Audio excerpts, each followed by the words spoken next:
5 August 2024 পড়ন্ত বিকেলে গণভবনের চারপাশে ভর করেছিল উদ্বেগ আর অনিশ্চয়তা। ঠিক তখনই ঘটেছিল এক নাটকীয় ঘটনা। প্রজন্ম থেকে প্রজন্মের কাছে সাক্ষী হয়ে থাকবে এই দিনটি।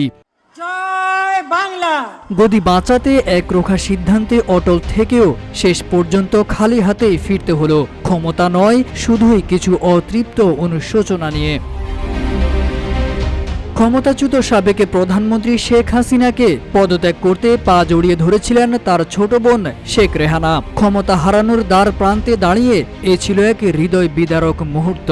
পরিবারের অনুরোধ, রাজনৈতিক চাপ ও বাস্তবতার নির্মম পরিহাস সব মিলিয়ে যেন এক কঠিন প্রস্থান।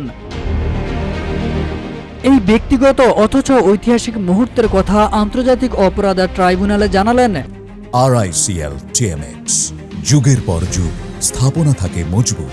চিফ প্রসিকিউটর তাজুল ইসলাম বিচারকদের সামনে প্রতিবেদন উপস্থাপনকালে তিনি বলেন, শেখ হাসিনা শেষ মুহূর্ত পর্যন্ত ক্ষমতা ধরে রাখার চেষ্টা করেছিলেন, কিন্তু পরিস্থিতি যখন নিয়ন্ত্রণের বাহিরে চলে যায় তখন পরিবারের অনুরোধে অবশেষে তিনি রাজি হন পদত্যাগে। প্রসিকিউটর জানান, শেখ হাসিনা গণভবনে বোন শেখ রেহানার সঙ্গে দেখা করেন।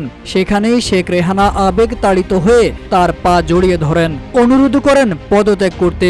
এরপর হঠাৎ সিদ্ধান্তে শেখ হাসিনা গোপনে সামরিক হেলিকপ্টারে দেশ ত্যাগ করেন। সঙ্গে ছিলেন শেখ রেহানাও।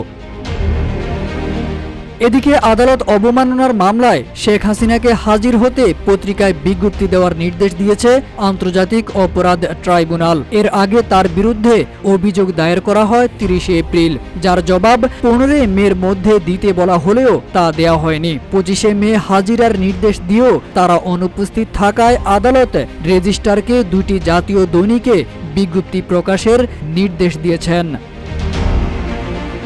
একদিকে সাবেক প্রধানমন্ত্রীর আবেগময় পদত্যাগের কাহিনী, অন্যদিকে আদালতে অভিযুক্ত হয়ে ফেরার রাজনীতির প্রেক্ষাপটে এ যেন এক গভীর নাটকের অবয়ব।